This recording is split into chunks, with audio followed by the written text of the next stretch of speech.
কুঠাৰ ধৰিয়া কতো হৃদয়ে হানয়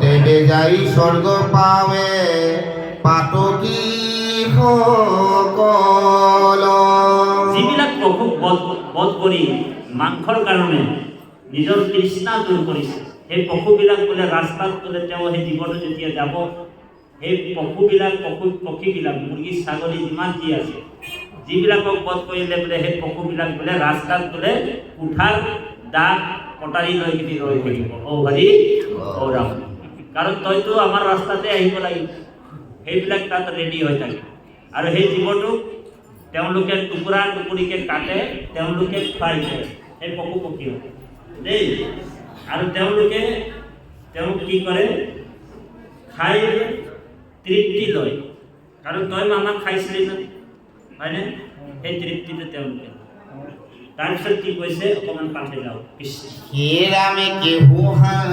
ৰাম বিমানত শৰীৰংগে ফুৰে ক্ৰীড়া কৰি নন্দন বনত কিয়ে লৈ আয় পেচৰি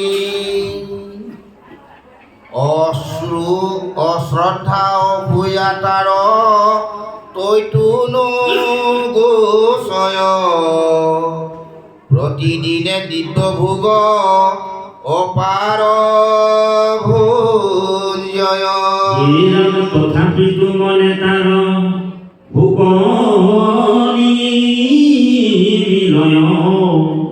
এই দেখে বিমানৰ সন্তে অন্যত পৰয় কতোদিন পৰে তাৰ বিমান কম্পয় অপুণ্যক্ষয় হইলে হেন দেখম্বে জানয় অপেশৰা গন্ধৰ্বে কৰয় তিৰস্কাৰ অপৰে ই ধানৰ সন্তে পাপী দুৰাচাৰ তথাপি নপৰে হেন জানি দেৱচয় বিমানৰ পৰা ঢংকা মাৰি পেলায়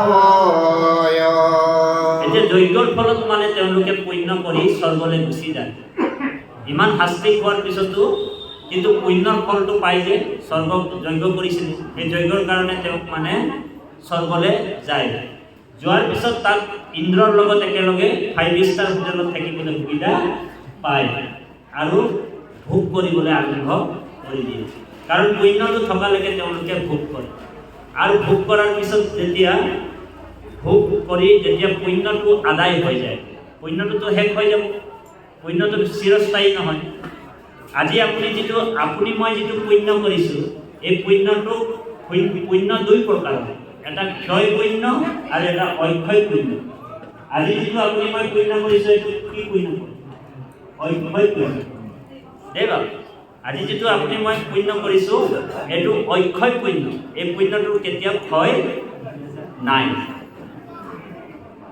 তো গতিকে পুণ্য কৰি যেনেকৈ স্বৰ্গলৈ যায় ধৰি লওক আপুনি আপোনাৰ হাতত 2 লাখ টকা আছে দেই আমি আৰু 10 মিনিট মানেহে ভাগৱত ব্যাখ্যা কৰিম আমাৰ পৰম শ্ৰদ্ধাৰ প্ৰশান্ত বৰা বাপ আছে আমি অকণমান কিনকিনীয়া বৰষুণ আপোনালোকক দি দিলোঁ অমৃত পান কৰালোঁ আমাৰ মুখল বৰষুণৰ দ্বাৰা অমৃত পান কৰাব আমাৰ প্ৰশান্ত বৰা ঔ হৰি ঔ ৰাম এষাৰ নাম হ'ব তাৰপিছতে এষাৰ নামৰ পিছতে আকৌ পাঠৰ মাজত আহিব তো ক্ষয় পুণ্য আৰু অক্ষয় পুণ্য যেনেকৈ আপোনাৰ ওচৰত 2 লাখ টকা আছে ধৰি লওক 2 লাখ টকা ধৰি লওক আপোনাৰ পুণ্য আৰু আপুনি কি কৰিলে নিজৰ ল'ৰা ছোৱালীক লৈ গুৱাহাটীৰ এটা 5 ষ্টাৰ হোটেলত থাকিবলৈ গ'ল কাৰণ আপুনি 5 ষ্টাৰ হোটেলটো আপুনি ধৰি লওক স্বৰ্গ দেই স্বৰ্গলৈ গ'ল পুণ্যটো আছে বুলি আৰু স্বৰ্গ মানে কোনটো গুৱাহাটীৰ 5 ষ্টাৰ হোটেল পৰিবাৰক লৈ গৈছে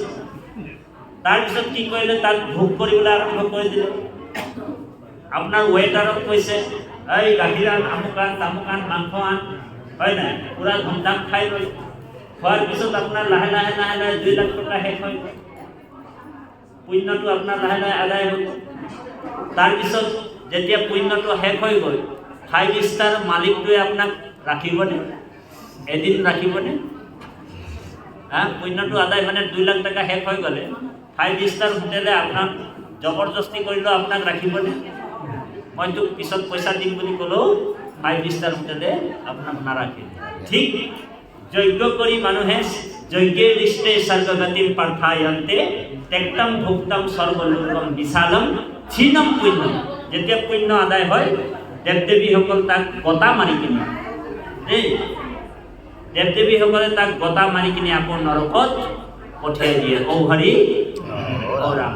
এতিয়া সেইকাৰণে ভকতে কেতিয়াও স্বৰ্গ বাঞ্ছা নকৰে। ভকতে কি বাঞ্ছা কৰে? স্বৰ্গ বাঞ্ছা ভকতে নকৰে। ভকতে সদায় বৈকুণ্ঠৰ বাঞ্ছা কৰে। আৰু যিসকল মুক্তিও কিছুমান ভকতে মুক্তিকো বাঞ্ছা নকৰে। যিসকল একান্ত ভকত হয় সেইসকল মুক্তিকো বাঞ্ছা নকৰে। বৈকুণ্ঠটো বাদেই দিয়া, মুক্তিকো কিছুমান ভকতে বাঞ্ছা নকৰে। কেলে বাঞ্ছা নকৰে? ইয়াৰ ৰহস্য আছে। ৰহস্যটো কি? কাৰণ ভক্তি আৰু মুক্তি স্পৃহা পিতাশ্ৰী হৃদি বৰ্ততে বুলি কৈছে। আমি পৰলোকৰ কথা চিন্তা কৰি কেতিয়াও ভকতি কৰিব নাপায়। ভকতে কি বাঞ্ছা কৰে? জৈতে তৈতে গয়া জন্ম লঘু আপোন কৰ্মৰ গতি তৈতে তৈতে তোমাৰ চৰণে থাকিব দৃঢ় ভকতি। হয়নে? গতিকে আমি স্বৰ্গও ইয়াতে আছে, নৰকও ইয়াতে আছে। ইয়াতো আছে যে ইয়াতো পানিছমেণ্টটো পূৰাই খাব লাগিব। ইয়াতো স্বৰ্গ আছে, ইয়াতে নৰক আছে, আৰু ইয়াতে আমি বৈকুণ্ঠ বনাব লাগিব। বৈকুণ্ঠ আৰু আপুনি বেলেগ তাততো আছেই, কাৰণ ভাগৱতৰ কথা অসত্য হ'ব নোৱাৰে। তাত বৈকুণ্ঠ আছেই, হয় নাই? বৈকুণ্ঠ ক'ত আছে বুলি কৈছে? ব্ৰহ্মাই নাৰদক কৈছে, এ ব্ৰহ্মাণ্ডৰ বাজইটো কৃষ্ণৰ নগৰ। সেয়া কৃষ্ণ নগৰ আছে নাই? ব্ৰহ্মাণ্ড আমাৰ গুৰুজনে আনি দিছে আমাক। ব্ৰহ্মাণ্ডৰ বাজইটো কৃষ্ণৰ নগৰ কদাচিত নুহিনাথ জানা মুনিবৰ।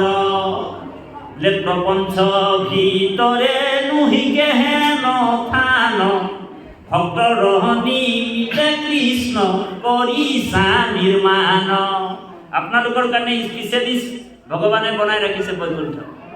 অৰ্জুনক গীতাত কৈছে, হে অৰ্জুন ন তন্ত্ৰ ভাস্ৰয়তে সূৰ্য, তাত সূৰ্যৰ পোহৰ নাযায় বুলি কৈছে। তাত সূৰ্যৰ পোহৰে নাযায়। অৰ্জুনে প্ৰশ্ন কৰিলে, আন্ধাৰ নেকি প্ৰভু তোমাৰ বৈকুণ্ঠ? বোলে নহয়, মই কৈছোঁ। বোলে ন তন্ত্ৰ ভাস্ৰয়তে সূৰ্য ন শশাংকু ন পাৱক, তাত চন্দ্ৰৰো পোহৰ নাই বুলি কৈছে। ন শশাংকু ন পাৱক यद्गत्ता न निर्वर्तन्ते तद धाम परमम मम। এইটো মোৰ পৰম ধাম, অলৌকিক ধাম, যি মোৰ জ্যোতিৰে জ্যোতিষ্মান হৈ আছে। তাত যাবলৈ কি কৰিব লাগিব? আমাৰ নিচিনা বহুত শাস্ত্ৰ জানিব লাগিব নেকি? বোলে নালাগে। আমাৰ গুৰুজনাই কৈছে, নলাগে ভক্তিত দেৱ নিজ লিখি হুইবে, নলাগে সম্প্ৰীত বিস্তৰ শাস্ত্ৰ জানিলে। তপ জপ যজ্ঞ হবে বিৰম্বন, ভক্তিত তুষ্ট অন্ত নাৰায়ণ।